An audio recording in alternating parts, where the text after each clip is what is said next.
All right, chat. Welcome back. Profound Podcast, Akaash Chandra. Karthik Chandra. episode 4. Yeah, 4. episode 4. 4.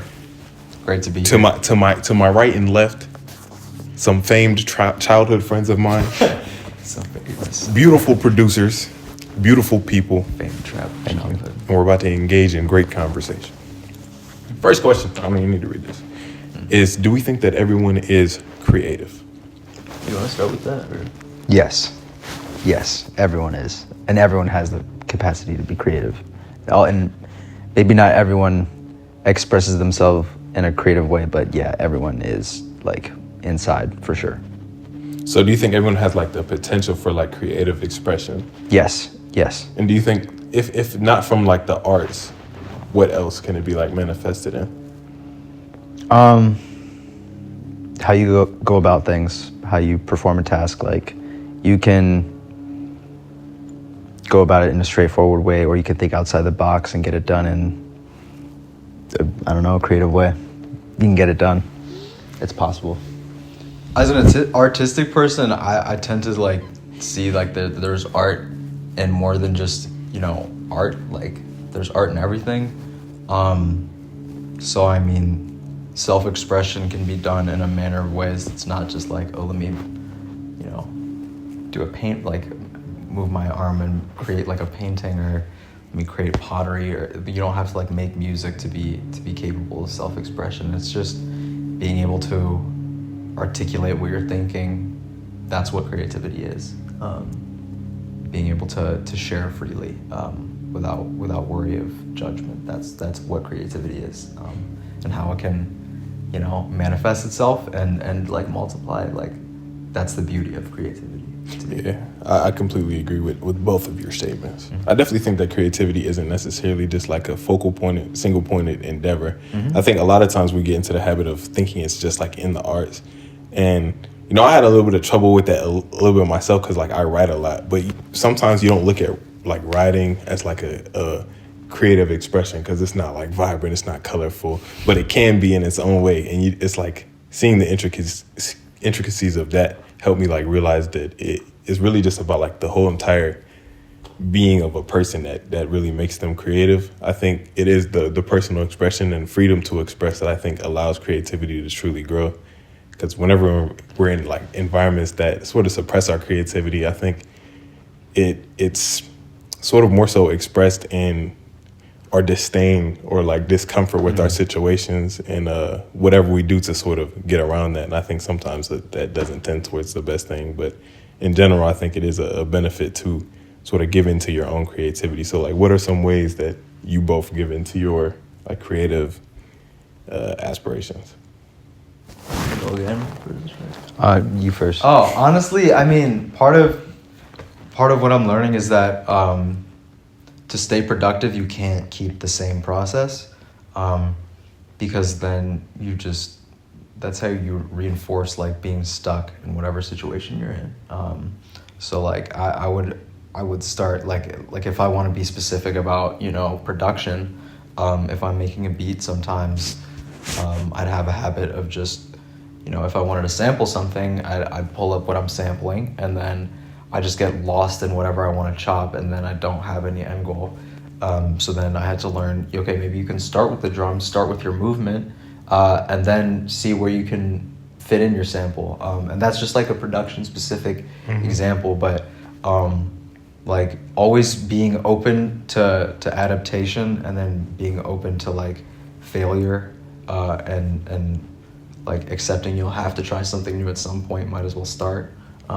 That's how I always stay creative, and that's how I keep my energy up. Like being able to set myself boundaries, like that's the big thing too. Like you have to be healthy with how you create, and at least for me, like I need to be always mindful about it, because like I really create from my soul at least. So, yeah, I get that. Yeah, I don't know about you, but that's what I was thinking. No, I agree. Although I would say that certain things have to be done a certain way, so you can't stray from how they should be done. Oh no, there are So- definitely rules in this shit. No, yeah, there are rules that you have to follow, but at the same time, Am I allowed to curse, by the way? I don't care. Okay, for sure. I was just wondering. you shouldn't. You should follow the rules, but you should know when you can bend them, Mhm. and you should know when to stop forcing actions through that will destroy you. Physically, mentally, creatively, all of that, it will destroy you. How I tend to stay creative, like other people, like I put myself in environments where I'm surrounded by creative people, whether that's at work or whether that's outside of that, you know, at a function or at a restaurant. Just have conversations with people. Talk. That's the best thing you can do for yourself. Talk to other people. Yeah, I feel like I very much agree with that. I think that the process is something that can, like, I don't know, because my creative process is very similar, like time in and time out. Of course, there are like different things that inspire me, different things I write about, different things I talk about. Mm-hmm. But I think it's also like the way you look at what you do that sort of changes it sometimes. Not necessarily just like a change in action, but like a real change in perspective of what you're doing. And I think that works specifically for me because also like I genuinely just talk about perspectives all the time. So Yeah. it kind of helps me, you know, to look at it in a different way. And I think with the expression, it's like if you are able to shift your perspective enough, it's not really about the expression itself. It's just like you doing it, you like living through the art that you're producing in a way. And I think you guys definitely like experience that when you're making beats or like actually like meshing with it. I don't know if you guys get any like feeling while you're like in the zone or something like that Yes. or aware of it, but like Yeah. it's definitely a feeling of like selflessness when it comes to art. The beauty of being able to create is that, and also the beauty of living life is your interpretation of your perspective and then your interpretation of other people's perspectives and others' interpretations of your own, and like that cycle, like there's so much diversity in thought and experience, and so being able to learn more and like experience all that, like you don't have to experience the same thing to feel a similar way. Yeah. And also, you know, part of living life is that sometimes the messages of positivity can be universal regardless of where you apply them. Like you could be applying them, you know, to music or you could be applying them to your family, to your relationships, or you could be applying it to whatever goal you want to accomplish. Because that's the mental health aspect of it, to me at least. So I don't know. Yeah, with that being said, like you're talking about, I was thinking about like any type of art form I engage in, because I used to only think I could learn like in my specific area by like consuming the work of other people in my area. And that was just like a huge pitfall for me, because then you're like, if you don't really mess with it, it doesn't really give you anything. And you have to learn how to sort of draw inspiration from like every form of art in a way. Like I stopped looking at myself as just like for a long time I wasn't thinking of myself as like a creative person in terms of like what I could do, like in terms of being an artist or just the whole occupation of creating something for yourself or like sharing your own perspective. And it wasn't until I started like actually listening to music for the messages it held, and I started like writing specific topics, not necessarily about the music, but what it's talking about, like whatever message people are trying to get across in their art. And I feel like we all similarly like tend towards the same ideas, especially when it comes to like just freedom of expression. And you know, I think everybody's always talking about the time through the art. I think good art is representative of the time that we're in, like being in the present moment. Yeah, bro. And I think that's what makes it like relatable and understandable. Like I don't know, people always are commenting under my stuff about like, oh, this is like the perfect time, this is like exactly what I needed to hear right now, or like it's crazy how I can relate to this, like we're all going through the same things sometimes. And you know, that's just like another interesting thing for me, because like we're all starkly different from each other in a lot of ways, but like we're also extremely similar to every single person. Like no one is too far off of the deviation that I've truly met, that I'm able to have a conversation with, that there is no relatability to. And I think that's the beautiful part about being human. Like we all have to recognize we're all sort of in the same boat here. There's obviously divide politically, et cetera, et cetera, et cetera. But I think at the very bottom that's line, the environment you grow up in. Yeah, at the very bottom line, we're all just here. Yeah. No, absolutely. I think what I'm starting to realize more, and part of what I'm doing as I'm trying to learn more about, the type of artist I want to be, like, you study from the past, right? Like, and there's the sentiment that, history always repeats itself. History, like, specific events don't repeat themselves necessarily, but the patterns are always repeating themselves. And part of being able to find success in this, in my industry, in a cooking industry that Karthik's venturing into, and then I surely in a self-help way or advocacy way as well, like being able to adapt to whatever changes are occurring, like that's so crucial. Like staying up to date on the changes and being aware of like what could come. You don't want to be like anxiety ridden, just like have a doomsday checklist or whatever, but like having some preparation and knowing what's to come is so important. Like because shit always repeats in some manner, and like when I'm doing my deep dives, like I'm obviously doing my research as I should be on the history of hip hop and how it started and what it's morphed into, what it can morph into, and the variety of subgenres it's come. Like I'm also learning about music in general. Like I'm learning about how rock bands and like blues artists, like how they built themselves up, because all that stuff is important. Like even you could separate the genre, but the music patterns are always the same. And then take away the music, like you still are trying to learn as much as you can about how creative people like carved a lane for themselves and brought their vision to life. Because at the end of the day, we're all trying to just bring a vision to life. And so like I'm starting to do a little bit more of a deep dive on like film, because like that's just what's it fascinates me. Like we grew up watching that stuff with our dad, like older movies. There was such a vision that they wanted to execute back then in Hollywood, which is kind of hard to see now. But we talk about Star Wars a lot. I could use that as an example, but like George Lucas had a vision like of a different universe and wanted to bring that to life. And how he got there, that process, like I'm sure it wasn't like, he didn't receive all the positivity in the world, because at that time it's like, why would you want to make this story? Right. You look like a fucking idiot when you're doing.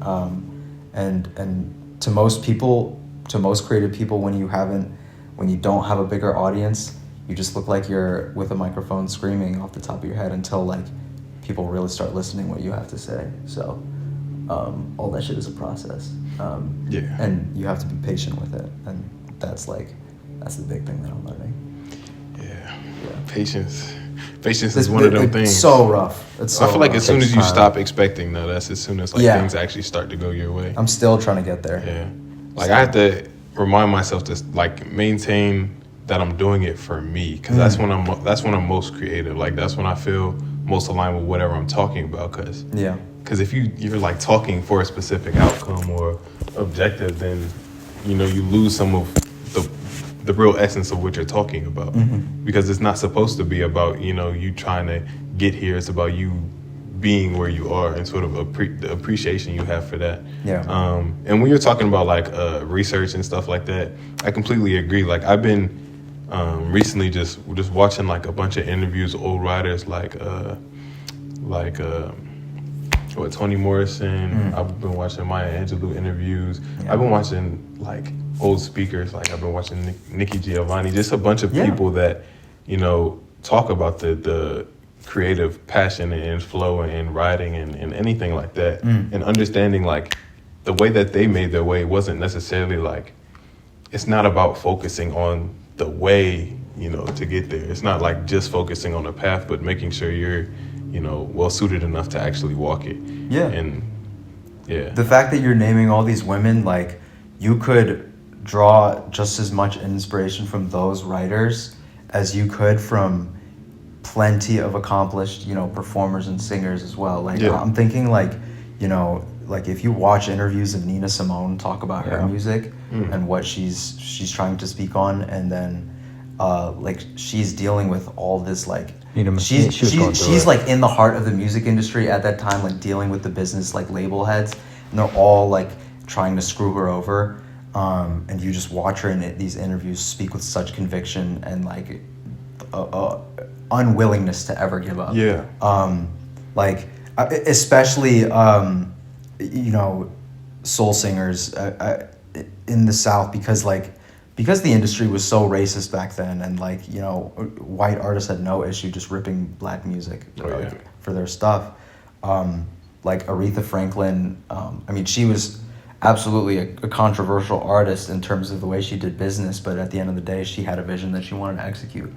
Man, there are like the way that you can draw inspiration from artists, like I could also draw inspiration from those great like writers and orators and like comedians, like, because those, like, they have the mic in their hand, they're using their words, but in a different way to unite people.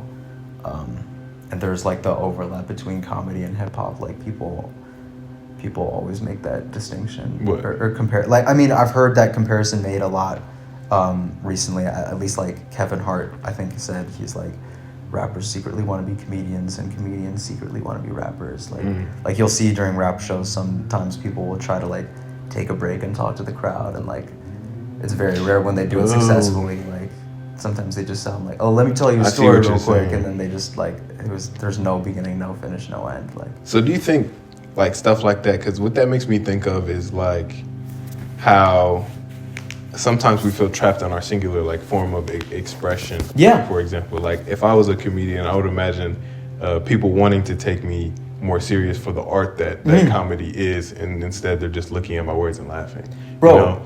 But with a singer, a rapper, blah blah blah, it's like they're taking you for the art, but not like allowing you to I guess be seen as a person at times. To me, it's a funny thing, because at least from my perspective, creative people hate being boxed in, and general audiences tend to like boxing people in, because they like one thing and they don't necessarily like or respect, you know, a multidimensional. Because, you know, at the end of the day, they don't care too much.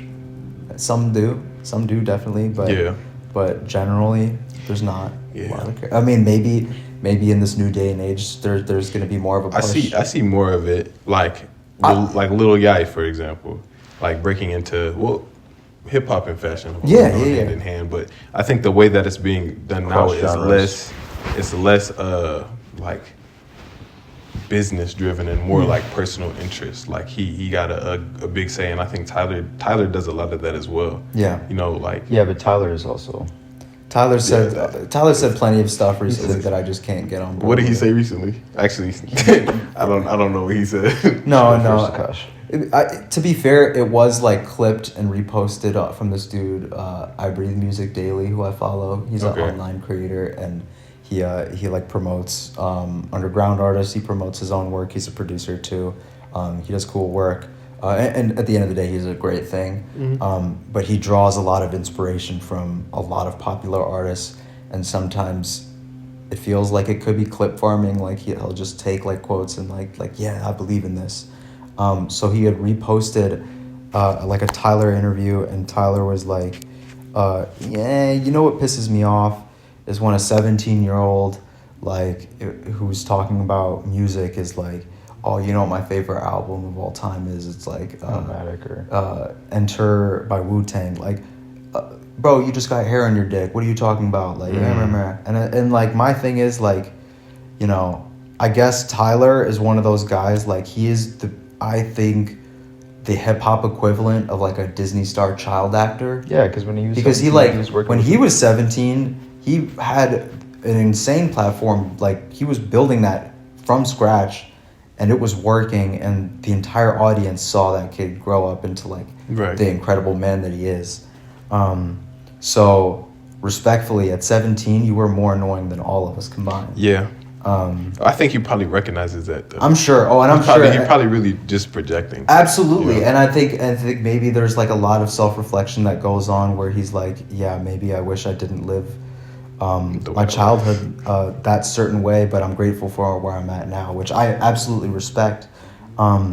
But also, I think part of the beauty in art is discovery. And if a 17-year-old to me, I said this like when I posted it, but I said, if a 17-year-old now is saying my favorite album of all time is like Enter by Wu-Tang, to me, That's I'm big. thinking like, holy shit, this kid's kind of cool. Like, I wonder what he's going to be listening to in 2 years. I wonder what he's going to be listening to in 5 years. Because that means to me he's like very interested in music and wants to learn more about music. I mean, to be fair, I'm just picking apart his example like Right. completely. And it's not necessarily respectful to do. But also like, why would you let that bother you? And also, why am I letting it bother me? Whatever. But I couldn't ever take the take of a 17-year-old too seriously unless I was curious to know about what he actually thought. Because 17 is that age where like you either want to engage with the world or you want to be closed off completely. So I don't know. It's an interesting point. It's an I don't know. interesting point. I don't know. What do you think, Karthik?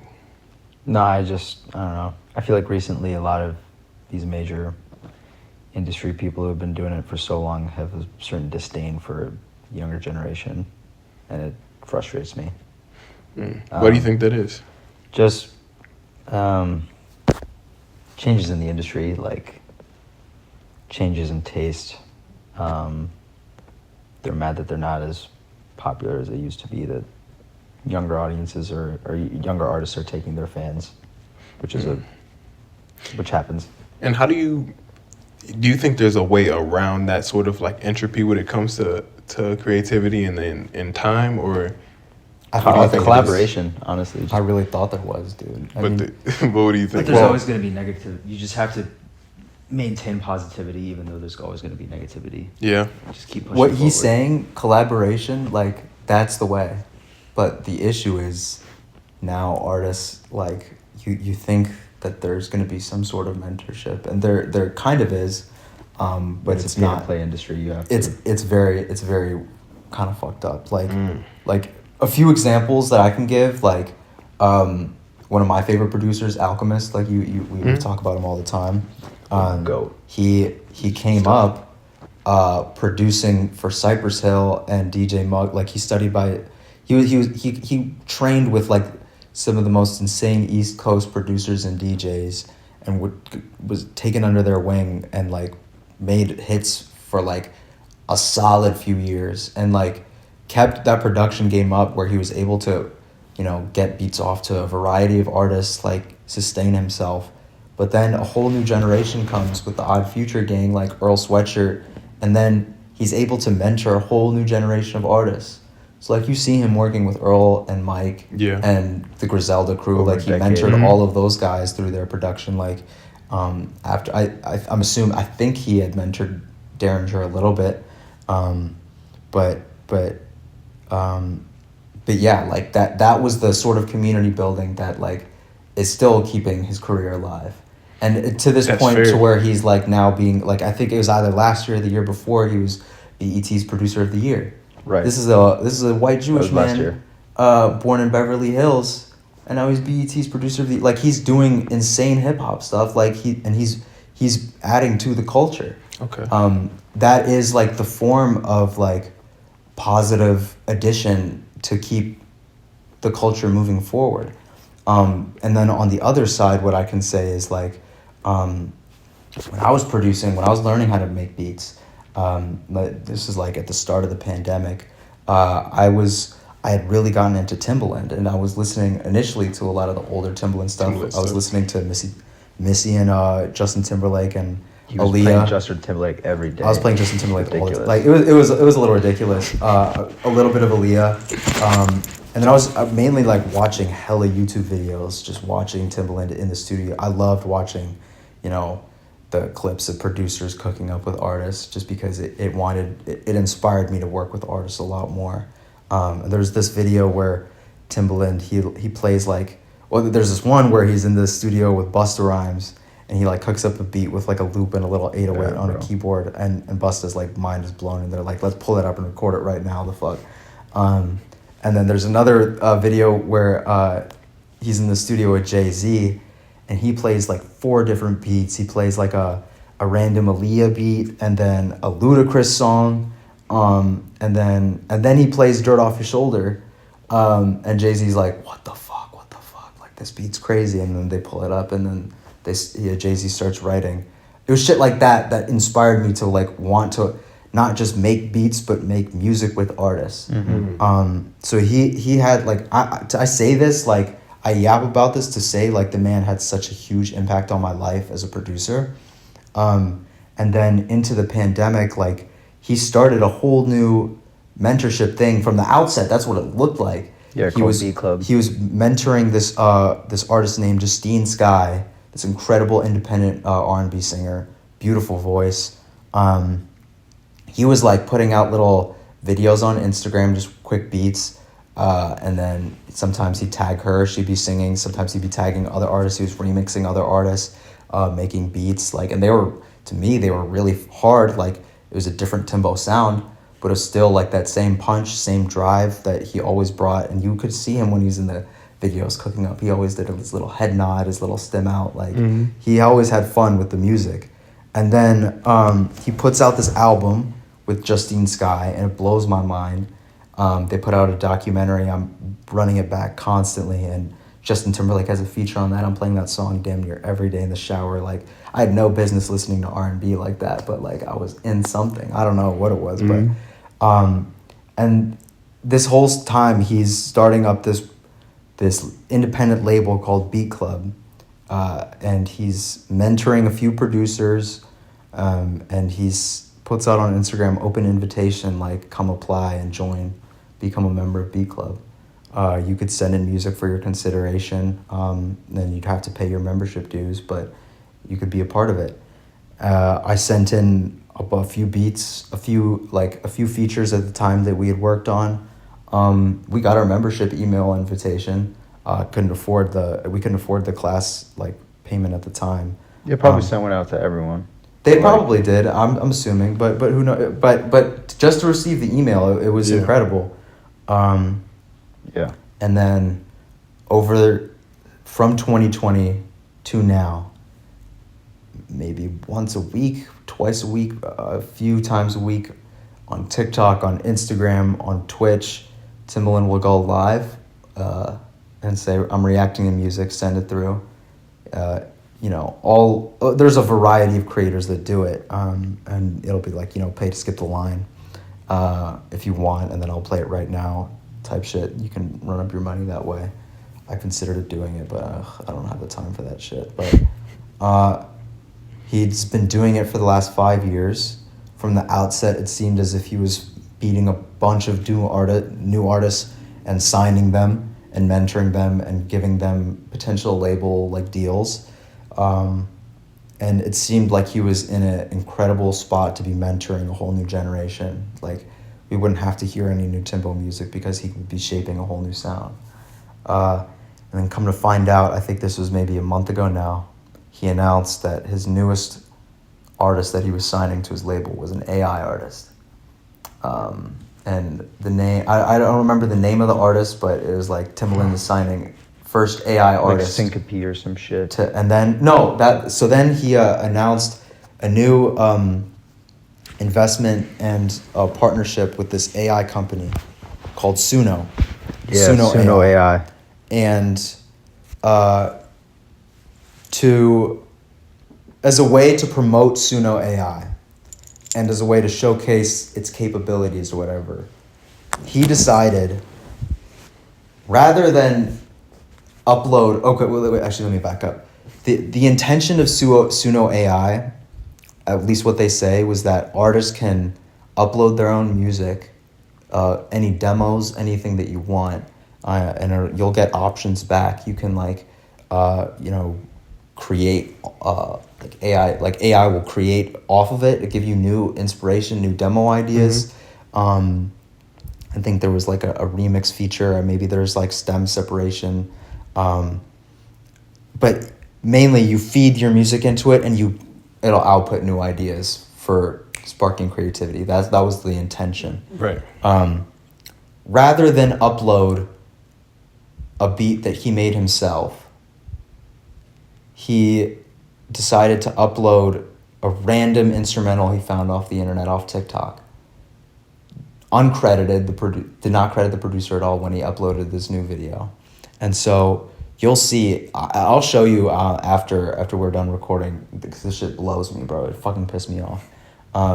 You'll see like Timbaland has a standard like jamming out type thing, but you hear the original beat, same drums, same melody, same texture, same vocal tag is in there, and then you hear it's like the same beat going and Timbaland's like like doing his head bob, whatever, and then it'll morph into like a wow, it like starts swishing around, and then it sounds like a fucking dumb soup, like and then he's like, oh, look how spacey this is, and it's like, I did that. What the problem is, all AI he bullshit. he didn't say I did this, and he didn't say this producer K-Fresh did this. He just uploaded it with no tags. It was like barely any caption. He just said, you guys need to use Suno. Listen to what this is capable of. And so when producers saw this and heard, like, shit hit the fan, and everyone started calling him out on it, and everyone started panicking because they reasonably inferred, because there's no way you can't do this, that for the last 5 years, while Timbaland's been getting all these submissions from random artists, he could have just been feeding his fucking AI model for however long it's been in development. That's facts. And there's no way to not think that hasn't happened. And the worst part was, He 100% did. he 100% did, absolutely. And Because he could sue me for defamation. He doesn't have enough. Right, exactly. You could sue me for libel, slander, whatever. He doesn't have enough content himself to feed an AI machine. He definitely used the hundreds of thousands of submissions. Because AI for is Beat Club. trained. Yes. You can't train off of just a one thing. You need variety. And you need a pool. Like, you can't just go on YouTube and download whatever YouTube beat. Like, they literally created a platform for you to upload your stuff, so that they could take it. It's just too easy. It was calculated. And so his he got hit with a lawsuit immediately from the producer and the lawyer, and then he put out a statement on Instagram. It was a collaborative post with his fucking lawyer, his music industry lawyer, and his first slide, he was like, "I sincerely apologize to K-Fresh. I just wanted to demonstrate the capabilities, and I uploaded it in the heat of the moment as pure excitement. I did not mean to, insult the integrity of the producer, his fans, blah, blah, blah, whatever." The next slide says, and this is the legal loophole that they can fucking use, because there's no accountability with these people. The lawyer says, "While we did violate the terms of service in Suno's terms and conditions, while we did violate those, we did not actually violate any copyright law, any fair use law," which is not true at all. Like I'm not even a lawyer, and I could argue that's complete bullshit, because it's not fair use when you're promoting your AI company and trying to get people to join and get paid. Like, when you're making business off of that, it's not fair use. TikTok is monetized too, so exactly, TikTok is monetized you got paid too. from that. You have you didn't get permission from the artist. That's not how fair use works. And I would say that as a producer that samples consistently, and I know that producers don't tend to sample clear, especially when they don't have a big audience and they're not making money. When you're making a profit, you're fucking up. So yeah, it's one of those things. Like now that I've done like giving you there's path forward. This is the thing in life. There's always, at any point you're confronted by decision, you can either rise above, take accountability, try to move forward and figure out the best solution for everyone, or you can feed in to the bullshit and not take accountability. And part of life is, there's definitely joy in taking the low road. I love being a dickhead sometimes, but you got to be calculated with that shit. And when you're out here just blatantly disrespecting with no regard for a musician's grind, like think about this. Like Timbaland couldn't have made it. Like he got lucky because he made it. If he wasn't in the position, like he would be just with the rest of us. So most people don't tend to consider that now after they sit in their throne. So it's a shame because like I said, and you can hear from like how emotional I get on this, like he was one of my idols at a certain point. So it's just sad. Yeah. It is kind of interesting seeing how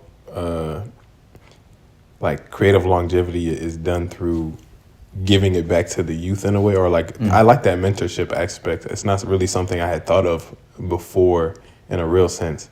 I also think that, fame has a lot to do with it too. Absolutely. I think when people associate so much with how they're like viewed and seen, then they try to act in a way that's befitting, and they don't actually let their creativity stem into stuff that's I guess different than whatever would be popular. Like an example I have is like Erykah Badu. Like she was making all type of stuff. Like it's only a cool 3 albums that people consistently rock with. Yeah. But she has so many other projects where she's just doing whatever she did that shit wants for herself. to do. Yeah, creativity. Yeah. Like I think that's what it truly lives on in is continuous, like you said, like evolution and continuous growth with whatever you're doing. Because I feel like we put ourselves in too many boxes by like being aware of the box that we're being put in sometimes. And I don't think creativity is for like a monetary gain. I think it's truly for trying to gain some better aspect of yourself, or being able to see it in a real way. Like I always view creativity as like expression to yourself, like giving yourself a chance to see who you are and how you want to be expressed, what's in your head, and like how you view the world in a way. And I think through seeing that, that's when you actually give yourself like a real viable chance to change anything if you need to change it. Yeah. Otherwise, you're just going to be stuck in a shitstorm of all of that. But I think something you touched on also was like how committed certain artists are to like what they do. Like you can see the commitment on their face, like in the interviews you were talking about. And that's also something that I find very interesting is like, even if the person is like a shy person, in interview I've watched, whenever they're like talking about their craft, their creativity, it's like a certain drive that you can see within them that sort of tells you it's not really about how you interpret whatever they're saying right now or even who they are, but like the respect they have for their own craft is like enough for them to like, I don't know, in a sense, let it be separate from themselves enough to articulate about it. Yeah. And I think that's another beautiful thing that I'm finding with creativity and art and expression and anything in that regard. It's pretty P. That is very P. I think about that, bro. So my next question. Well, I kind of wanted to hear you guys' take on like how do the thoughts and opinions of others impact the way you conduct your art? Man. Do you want to take that? Yeah. Depends. Like, I'm still getting used to dealing with constructive criticism because, like, I take it a certain way when it comes from certain people. Like, if I'm getting feedback from people who are working in that field, I'll take it to heart and I'll be, like, more receptive to it. But I don't receive it well when it's from someone not in that like field. So like, you just have to like stay laser focused, be positive. Me personally, like I'm very much. I mean, there's this one I don't even watch streamers like that, but there's this one streamer named like Israel or whatever, and he was just saying that he gets motivated by disrespect. Like whenever someone disrespects him, he just gets like hyper focused on what he has to accomplish, and I'm the same way. Like when someone just doesn't respect what I have to offer or what I've already done or accomplished, I just get laser focused, and I'm like, I'm gonna do 2 times as much. Yeah. So yeah, that's just how I feel. That's facts. What I'm learning is that dude, like honestly, like people always have something to say, so what I'm trying to do is become more receptive to what anyone will have to say. Mm-hmm. But at the end of the day, like I struggle with it. I know whose opinion I respect. Like there are just opinions that I respect, and certain opinions like I will certainly be receptive to any opinion, but there's just people whose opinions I know I won't respect, and because I don't respect them as people. And I mean, I try to respect all people, but there are certain work ethics in people that I see that I don't respect, and so when they try to offer advice on something that I'm working on that they simply could never even try to align themselves with, I just wouldn't respect that feedback. So I try not to take it. I'll listen to it because maybe it'll fuel me for whatever's next, but at the end of the day, like I know what I'm creating for, and I know whose opinion I really value the most. Yeah. I at this point in my life, I'm starting to try to trust myself and trust the people that I allow into my life to give me an opinion too. Because once you start just letting in every opinion, then you can struggle a little bit. So I know whose opinion to trust, and I also know whose opinion will, give me something new and fresh to consider. Mm-hmm. Because I'm also like, I know I'm looking for a new perspective. Yeah. I'm not looking for a bunch of yes men to just feed my ego. Exactly. Opinions that I respect are ones that will give me something to think about in the most positive and refreshing and helpful way. Because people always have something to say. It'll either be helpful or it won't be. So. Yeah. Criticism is a very, very interesting thing. I feel like with me, the main thing that I always consider is like, I have to have an opinion about whatever I'm doing before I allow anyone else to. Fuck yeah. I feel like that's one of the most important things that anyone can do for themselves. Even if because I like to think of it in a way of like, whatever energy you feed into whatever you're making, that's the energy it's gonna have. Mm. And if it's constantly about like worry about how it's going to be received, how it's gonna be this by other people, then you either like play right into their hands, or you create something like that's bred out of your own anxiety. Mm. And that typically isn't gonna resonate with a lot of people. I think authenticity is what resonates most, and that's why I think it's important to sort of have a good opinion of whatever it is you're doing. But that also takes a true amount of honesty that I think some people don't have with themselves. I'm not necessarily saying that it has to be good in terms of like a societal standard, but you actually have to genuinely think it's good for you. And sometimes that won't align with the societal standard of what it is, but I genuinely don't think that's what creativity is about. I think if you can resonate with it truly, then there's countless other people that can as well. What I think, like, it's definitely hard when you're trying to approach a feedback conversation, like, when you're timid and you're like, I kind of made this. Well, what do you think about it? It's much easier now that I'm growing in confidence to be like, this is what I made. I believe in this. Do you believe in this? And if you don't, that's fine. And if you do, tell me why. Because it probably won't be the same as I did, but we'll have a commonality that way. So yeah. I mean, I don't know.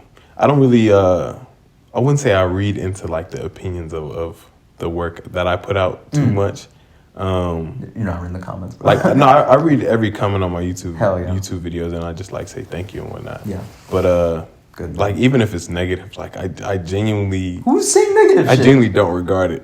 I mean, it's not that often. I wouldn't say, bro. but it's still present. Like Better there's send always all that shit my way. everybody's gonna have people that disagree, and I think that's a good sign, Yeah. to be honest, because there have been times where I like genuinely consider what they were saying, and like it always gives me a chance to like take a break and truly look at what I'm putting out, not necessarily in essence to change what I'm doing, but to grant that perspective enough audience to like accept that it could be true to an extent. Like enabling that perspective in mind like allows you to create on I think a higher level, because it just like takes away some of the nonsense in your head that's like self-confirming constantly. I think it's the ego of the creative ego that most of us have whenever we're creating anything, is our attachment to whatever it is that we've created. And I've always wanted to ask you, what does your creative ego look like? dude, I don't know. It's to be honest, it's a genuine enigma sometimes. Like I can talk about it. Yeah, we can talk about that off camera. For real, No, I'll talk about it here. I don't care. But it's like, okay, because like the whole basis of what I do is genuinely, It's out of appreciation. It's an appreciation. It's an acknowledgement of myself and an acknowledgement that no one story is by itself in a sense. So like whenever I'm talking about anything I'm going through, like I'm hyper aware that there are countless others who probably endured the same things. Anyone with any ounce of like self-awareness, because I think that's really what I'm talking about at the end of the day, is like utilizing self-awareness in a way that can actually benefit you. It's like we all come into self-awareness eventually, and if you don't, then I guess you don't. But like those who do, which is the vast majority, I think, don't really know what to do with it. And I didn't know what to do with it for so long. But and just over the years, it's gotten better. But in terms of like the ego about it, it's like I don't really allow too much of my brain to be like, oh, I'm constantly right, which was like a problem that I had just growing up in general. Like being a twin, you always want to be right. Being in any type of, you guys understand that. You just want to be right most of the time. So it was more so like accepting that I don't know everything. And that's like the biggest humbler that I can ever have, but it's also like the biggest excitement that I can have, because like if it's like I can appreciate what I currently know and what I currently have, and I know that I don't know all of it, then it's just so much more left untouched, untapped, and that's truly beautiful. In terms of like a negative expression of the ego that I think I have around my creativity, I don't know. Like I think it's not really manifested in my work, but maybe how I like go about my day to day, because any preoccupation with thought, I feel like is can loop back onto itself. Like a man who thinks all the time has nothing to think of but thoughts, and I think that's very true. Like I get into that's not my quote. Don't even write that. Who said that? That's Alan Watts. That's okay, Alan Watts. okay, all right. Shit. That's Alan Watts. Shit. But I think that's very true. Like I think as the years progress, like my relationship to the mental health and stuff I was doing, like when I first got to college, I think it was like covered in my ego about it, because it was like me trying to talk about this philosophy and this deep thought, and it wasn't really like personal in terms of me actually applying it. I think once I started actually applying some of the stuff I was talking about, then it was like very real, and then it stopped really being about anything about how it was going to be received, and ironically that's when it was being received very well. So it's like a constant cycle. I feel like you just have to be able to let yourself go in a way, in terms of like your ego and your identification with whatever you're creating. Like you truly have to let it be a process of you letting that go onto whatever you're creating. I think that's truly when I'm like, oh yeah, I just made something good. Like I can tell when I'm making it. Like it'll just be a feeling I have when I'm just talking. I'm like, oh yeah, I can talk about this for hours, and I know this is gonna be good. But just leaving it all out there in a way, and I guess keeping your intention pure with it while you're creating it is another good thing too for me. Yeah. Yeah. No, I've always been like, I mean, it happens. You see us when we cook up, like when we know we like something, we're like, yeah, this is the one. Like, So I've always been wanting to know when you're writing something. I'm like, oh yeah, I'm on one Oh, right now. yeah. like oh yeah, this one's different. But Yeah. um, Yeah. After a couple old videos, I would ask like the viewers, I'm like, yo, did I cook with that one? I feel like I cooked. Because if I feel like I cooked, I might say something. Yeah. With writing, it's a little bit of a different experience. I think I have to reread my writing sometimes to truly like be like, oh dang, that's a good quote, or dang, I wrote that. That's pretty good. Like, Yeah. I don't know. I've detached myself from my writing in terms of like, I think my ego from it to a good enough extent. Like when I'm writing, it doesn't even feel like I'm thinking of what I'm writing next. It's just like it's like a continual creative thing, and I think that's always been how it has been for me, like with writing. Because I started my videos off of writing before. Like it was never just me, no, like, it's not like you just go set up. The yeah, I camera and didn't go. just It was at first it was me like doing scripts that I had written, and over the years, like not even over the years, within the first year of consistently doing videos, like one time I didn't have enough writings to make my next video, but I wanted to upload, so I was like, all right, let me just see if I can freeball it, and I did. It was okay, and then like as it kept going those months, I started just doing that more often, and it just developed into me being able to talk about like a subject or any couple words for a whole like 20 minutes. And, you know, I'm very appreciative of that creative aspect of it too. Like the repetition breeds like a sort of smoothness with whatever you're creating. You know, if you do it frequent enough, like you guys Once you get into the flow, it's the producers call it the flow state. I mean, I think it's just our generation. Flow state's the common in flow any state is like industry. a universal thing, honestly. Like, Yeah. I know, I like back at the house service people. Like I see, Yeah. there's this one dude who's like on the walk, like he has like 2 walks. He's tossing noodles and fucking like fried rice. And Yeah, he's flow like, state. just hit the flow state at work right now. I'm For like, real? yeah, bro. Yes. He has like a GoPro strapped up. Yeah, when and you're he's in the like- rush, you're in the flow state. Yeah. Like when Yeah. you know what you're doing, you're in the flow state. If you know, you know. Because you just it's timing too, especially in the kitchen. Yeah. When you're like, you know the timing and like you can just think off the top of your head like, yeah, I know what's coming. Like, I mean, I'm speaking for you. No, but like no, when I mean, it depends. Like if you're in the kitchen, depends if it's in an open, closed kitchen. If it's an open kitchen, you can hear when the order's being like ordered. So you can hear the timing between when the order is said by the customer to when the ticket prints to when the food is actually delivered. I work in an open enough kitchen so where it's maybe like 10 or 15 feet away, so I can hear what they're ordering, so I can probably get a jump on it before the ticket actually prints, and then I can adjust it if there's any modifications. Most of the time there aren't because I'm able to listen, so I'm just able to like get food out faster. Like you just have to stay on top of it, you know, like think ahead. Thinking ahead is like common in every industry. You just have to think about your next attack, your next move. Like I know you don't need to Ian's- let them know.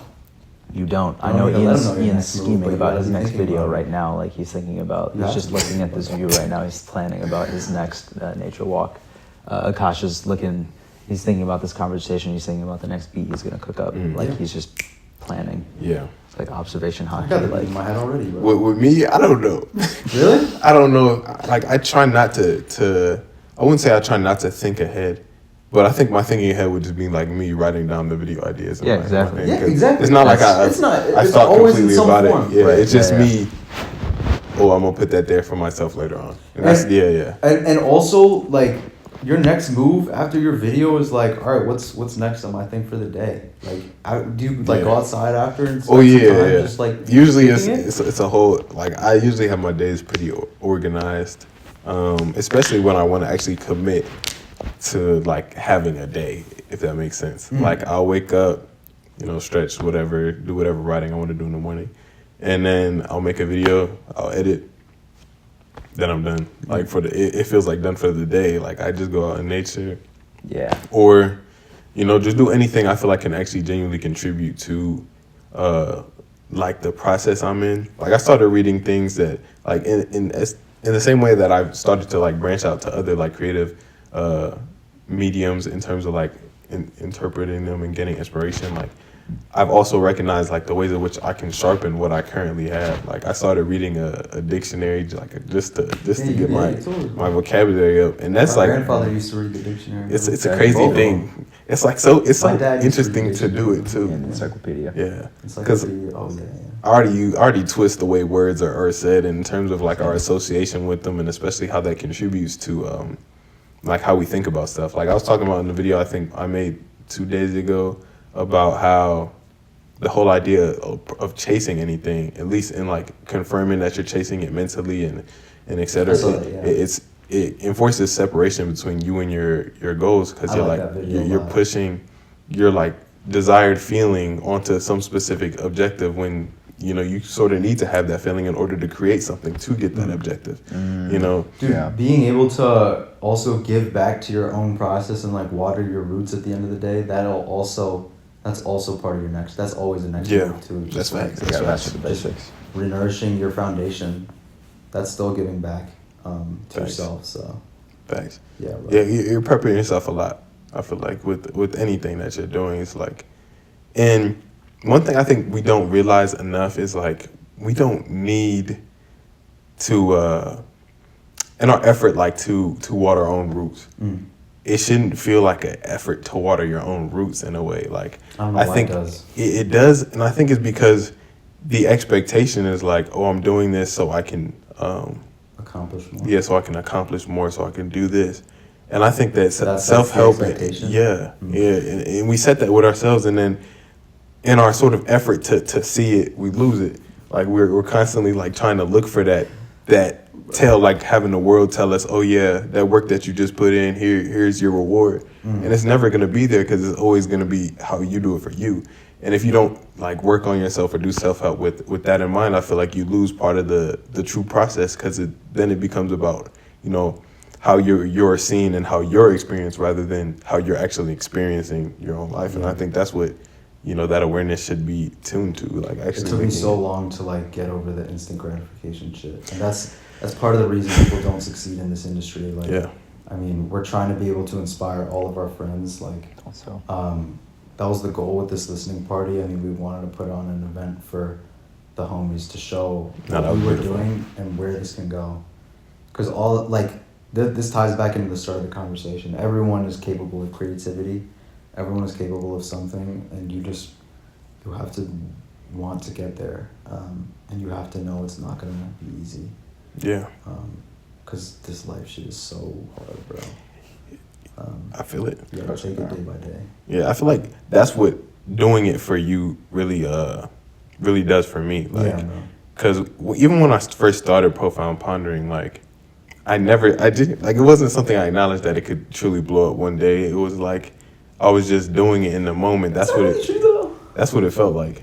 It felt like I was really just doing It it. definitely didn't look that way in school. I mean, Yeah, I'll let like- you talk on it more, but from my perspective, it felt like you were onto something, like within the community. at That's least. not how it felt for me at all. I'm not gonna lie. I'll It felt like more, but Yeah. I'm curious to know what you were thinking. as it started. what it felt like to me was like, oh yeah, I'm doing this for my own personal expression, you know. And nobody really talked about what I was doing, at least in a way of like, oh dang, that's kind of crazy. Some people might have said it was tough. It was like, you know, one of those things. But like most of the people at school, especially in high school, were like, Yeah. oh, like you're doing Profound Pondering. That was it. And it seemed to me maybe like an act of projection, but I was like, oh, like, what are they thinking about my stuff? They think I'm just out here just saying nonsense, Yeah, bro. essentially. And you know, it took a while to get over that, but it wasn't really ever about like how it was received. I think that early on, I was really just trying You're creating to, for yourself. yeah, I was really just Definitely. doing it for me, because it was my personal Yeah. development as a person. So I never really assumed that it would touch that many people. But there was one, I remember the day that it sort of flipped in my head. I think I was at 888 subscribers. And I was like, dang, I said I could hit a band like very soon. And I was like, and then I made a video, and I was like, when I was really like actually applying like my mental health stuff. And that was the first time I ever felt while making a video. I was like, while I was making, I was like, dude, this is gonna be great. This is gonna be amazing. This is gonna be like, I could just tell this is gonna punch the algorithm where I need it to. I posted it punched the algorithm. That it was a crazy thing. And I also think it's the belief that I had in that specific video, had in its ability to do that certain something. I think it's always the belief that we carry, and that's why I think conviction in creatives and artists is so important. Because if you truly believe in your vision, then There's nothing more beautiful than seeing your belief like exponentially grow. Like we always believed in ourselves from the beginning, but just the confidence that like stacks on like over the years, like where it comes with the development, just as we try to become better men, like that shit is so fun to see, and experience. I mean, I wouldn't say it's fun to experience, but it's fun to see. Like, Yeah. it's definitely hard to experience, but I mean, seeing my friends achieve all that they could, and think back on like what we were doing in high school. Man, we were doing it like little by little, but it was just like we had to live along the way and had to grow up a little bit along the way to like really achieve what we could. To be able to harness it completely. Bro. Yeah. And it's always like giving yourself a little, like, not, I wouldn't say taking yourself seriously in a way, but like, I guess you could say take yourself You have seriously. to have joy when you're doing this. Like you have to have fun. But like you also have to believe in your ability to just achieve sometimes. Yeah. You know, and you know, I was reading a couple books, and like I think a good quote I wrote down was like, all of the world loves a winner. And I really was like thinking about it, what does that mean? Like all of the world loves a winner. And it's like those people who are assured in their victory, even before like the signs the world shows them, like they typically get what they want. They typically like get that victory. Like the people who walked into recording studios and didn't leave without a deal, people who, you know, made these amazing strides in whatever they did because they believed in themselves. Like I was watching a documentary on Halle Berry, and like how she was brought up in like the whole industry, and her conviction with actually wanting to be taken serious as an actor, and like what she had to do in regards to that, and like how sometimes like taking certain roles just to, you know, deviate the public eye. I feel like that's a whole nother thing, that with the industry and being famous and acting and all of that, like you have to in a way convince people, or at least show people that you can be exactly what you want to be. And I think that's, you know, a twisted aspect of it, but I think first and foremost, like you have to show the world by showing yourself in a way. You know, like it's an act of creation and manifestation at the same time. Like I think it's not only like what you attract into your life, but what you create, because that's like the same thing. You know, if you're part of the world and you make something for yourself, then it's like just like the world giving it to you. You know, That's very true. Yeah. That's Sorry, this is what I've been thinking a lot recently. Yeah, dude. Yeah. No, it's great.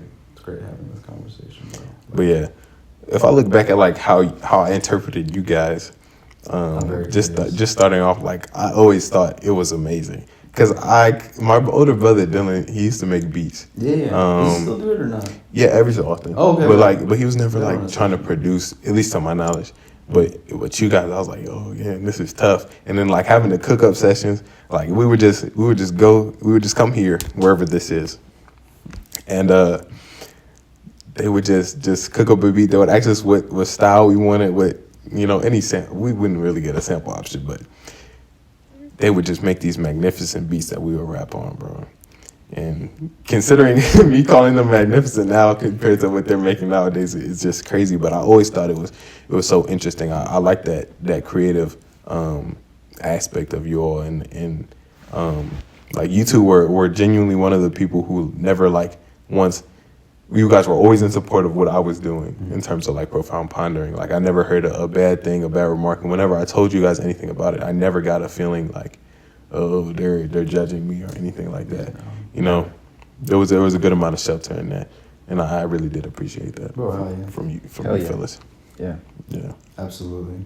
No, I mean, I think like when you had started Profound Pondering, when was the first video that you made? Was it junior year or senior year? Junior. Okay. Very started, or not the very start. Like Yeah, 'cause, midway. So we had to like start all signed up for IB.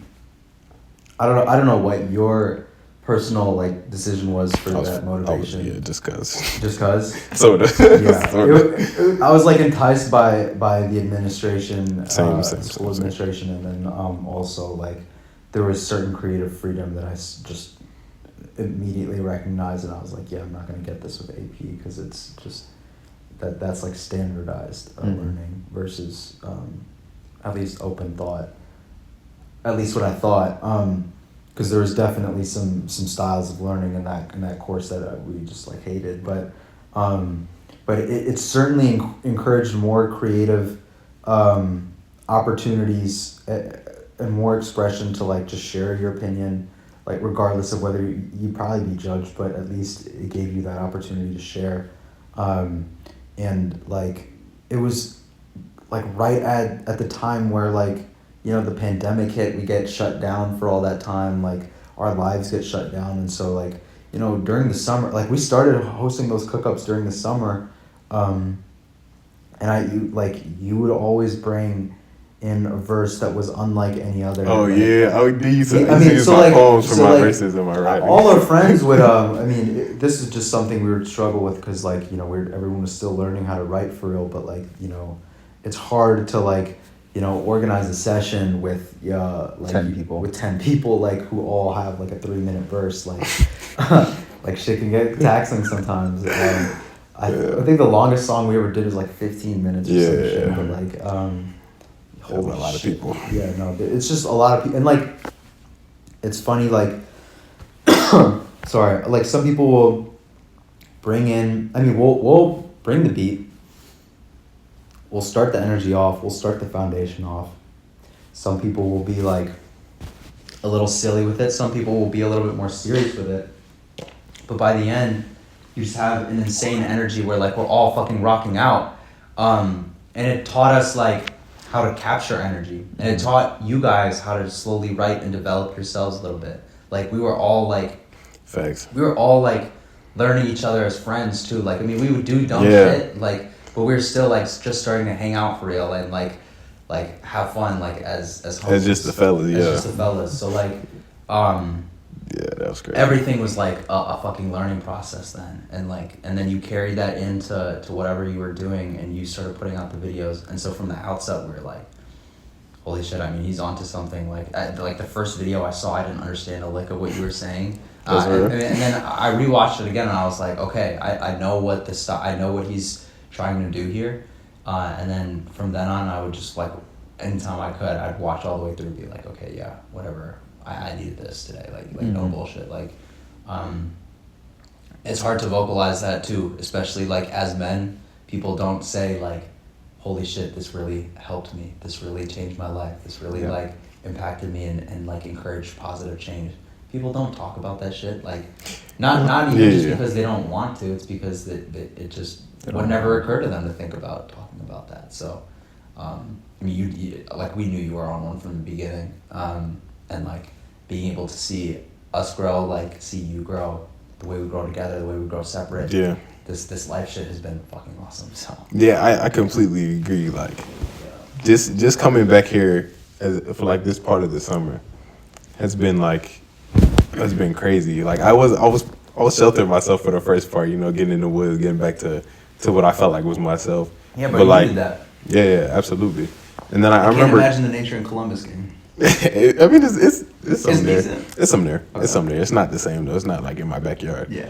But I remember coming here like last week, and you know I was very pleasantly surprised at how you guys have grown as individuals and as people, but also like how you remain consistent in a way with who you are. You know, I feel like a lot of us get to a point where we like jeopardize who we are in our effort to be what we're not. And I feel like you two have done that very well in continuing to be who you are. Thank you, sir. Thank you. No, I mean, there's definitely been like some change emotionally. Yeah, like of course. Certainly emotional growth, I think, but like my intention has never changed. My like, I don't think my personality really has ever changed. I don't think. Yeah, like, not too much. Not too much. I mean, I don't know what like. Yours hasn't changed. Yours hasn't Mine's changed fluctuated. either. Yours hasn't changed either. Like we've No, all. I disagree. Mine's like fluctuated a lot. No, but like it's still growth in some It's still form. Karthik. Yeah, no, it's still me, but I just have to You're like. still you, bro. Yeah. So we've all like. My attitude has not changed though. I'm still the same person in here. No, Yeah. but like all that I feel the same way Still, most of the still time. rah Karthik, if you know you. Rah rah Ricky, Yeah, you're not rah rah Ricky the way you used to be. Oh, yeah. Don't do that to yourself. You used to be rah rah No, Ricky. we I can't used do to- that. And Not in 2025, bro. we all have subtle changes. Like Yeah. I feel like I used to be And at the end of the day, you were like 17 then. With the Oh, Rock bro. Ricky. Yeah. I was 17. I don't know what I was doing. I feel like I came into I was in a good headspace at 17, or at least on a 10 towards like actually trying to grow as an individual, which I'm glad I started very early. I was in the process of growing. But I used to be a crash dummy. I was stupid, man. I used to be quite the crash Crash out dummy, fee, man. man. But I used to just be doing goofy stuff in high school. That's all I remember. Yeah. What? Do they know about the Arizona? Oh. We don't have to talk All about right. it. I mean, it's over now. Yeah. But the lore on the street is, this is what they say. I'd say this, I used to. I They think say my mom that said this. they say that I used to carry around gallons of Arizona green tea and drink it at my leisure. I'm talking about like This is their bell would Not ring they for say. class. This and has- you know Ian is Hearsay, in class hearsay. when he pulls out the Arizona from the backpack and slams it on the desk. Like, yeah, you know Ian was here that day. Like, boom! Like Yeah. It's so hard. And you hear the sloshing of and then you know how much when you re-up that day. Like, oh, he just bought this like 2 days ago because how much is in here? Yeah. Like, the what is it? What's it called? Volume. Yeah, Yes. yeah, that would be it. The fluid density. Shit. But yeah. We all have moments we've grown from. Yeah, absolutely. We all have different. I like to think it's like different expressions of the same embodiment. You know, we all have found ways to express ourselves in different ways. Like I think I'm a lot more of a vocal person than I was like back in high school or even the last couple years, especially as a kid. Like, I was talking to my mom and my older brother literally last night about how I was as a kid, and their descriptions were like quiet, serious, good natured. I used to get into a little trouble here and there, but that's every kid. Yeah. But like them telling me I was quiet was like a shocker to me because I always in my head I thought I was like very outgoing, very et cetera. But it turns out I was really just a sit there type of guy. Not in school though. It Oh was yeah, different no. in school. When I was with y'all, like my friends always bring out that aspect of Yeah, it. bro. You know that I feel like I was very free in high school because we all were in the same classes, especially like junior senior year, because it felt like it was us in the school. Like we didn't really It have was to just care. our group for real. Yeah. Who else went to that school? I'm about to say, I'm not say that. I'm not saying Dude, that. there's so many great kids that went to that school. Absolutely. Yeah. But like after school, just coming like it was always something to do, somewhere to go. We had track, even if we didn't, we would come here, we'd go to Mikey's, just stuff like that. Just you always had a feel safe, and I always didn't feel the need to be serious, Yeah. unless I was taking like exams or something like that. Even so, in class, I kept it P.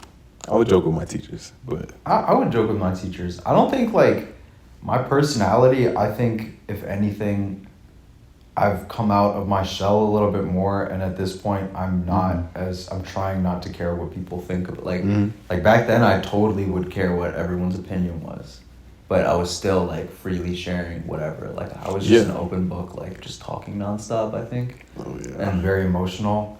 I think I'm still that. yeah. but You don't now, want to lose that for real. But now I don't care what people think. Like if I have something to say, I'm gonna say it. If I don't know what I'm gonna say, I'm gonna shut the fuck up. 'Cause that's how it should be. Yeah. I agree. I completely agree. But I feel like, same template. Everybody just grown in their own way. Yeah, but that always makes me think of growth in so many different ways, like personally. Yeah. Because the way I talk about it, the way I envision it is like, you can present yourself with a clean slate in terms of who you are anytime. But like, there's always you. There's always the embodiment, I feel like, aspect. And of course, that can be changed over time. I think I changed the way I like fundamentally was a lot since I was a kid, like in terms of like the way I express my feelings and the way I just internally talk to myself, like the ongoing conversation we all kind of have in our head. And I think that's what truly changed it. But at the same time, like, I don't think that I could just start over new and like have no representation of that in a way. But at the same time, I want to posit that there is that ability, that understanding. And what I really think it boils down to is like, whatever you truly believe is who you are, like whatever you've been convinced and whatever you've accepted truly. Because, you know, if you accept yourself to be like a very impatient person, for example, like I feel like I used to be impatient. If you've accepted yourself to be very impatient and that's what you think you are, then whenever you get into a situation where you even have a choice of being impatient and patient, your mind's going to automatically choose to be impatient. And that's why I think like presence is important, because like then you get an opportunity to sort of choose for yourself. Hell yeah. And I think that choice is like the most important thing we can do for ourselves, because, you know, I think positive and negative, especially when it comes to like any type of creative endeavor, anything we do, is just a choice that we make when it comes to it. Because like any expression is just something shared. You know, and you have to learn to share with your own like version of your own love, and not necessarily like I don't like putting myself on the scale of like good and bad anymore. It's just, you know, that expression that day, and It's just where you're at. yeah, because then like good and bad, I feel like it just makes it. No, dude. It makes it something As it's soon as not. you like turn to the extremes, then like you don't have any room for growth. I agree. Yeah. What do you think, Schnizzle? I agree. I got nothing to add though. That's pretty real. Let's go through nicknames. Oh yeah. We used to call him Akashiana. Yeah. Bust down Akaash. I didn't call him that. I ain't call him that. That was supposed to be girls, though. I made the mistake of just saying it out loud because I thought it in my head, and I was like, It's been P. "Thank you for having us." Check out Akaash and Karthik on their socials. You guys can shout them out if you so choose. Oh yeah. Instagram, Instagram? Karthik _Chandra, _. Anything else? That's about it. Oh wait, no, actually my cooking account. Yeah, you definitely gotta follow that. So you gotta tap in. bro. It's insane food. I'm working on it. He doing all this cooking. He ain't made me a plate yet, bro. Bro, you want some? Still gotta We do got some it. dishes, but I got you. What's that? Casey Cooka de stuff. Cooka that stuff. Cooka de stuff. All right, bet. I'm gonna put them all in the description Yeah, too, yeah, just to okay. add y'all. Tap in with your boy. My Instagram is Akaash _Chandra and then I think I'm hoping to put out more music videos on my YouTube. There's so much more music to come out soon. Yeah. Bro. I'm gonna put out my tape hopefully by the end of the summer. Elijah Deluxe, executively produced by me again. September. Is that? Yes. That's You tough. heard it here first. September. There's some good shit on there. And then I don't know. Stay tuned for a sample pack, but that's like next year. So yeah. All right, y'all. Next episode at some point. One more thing before we go.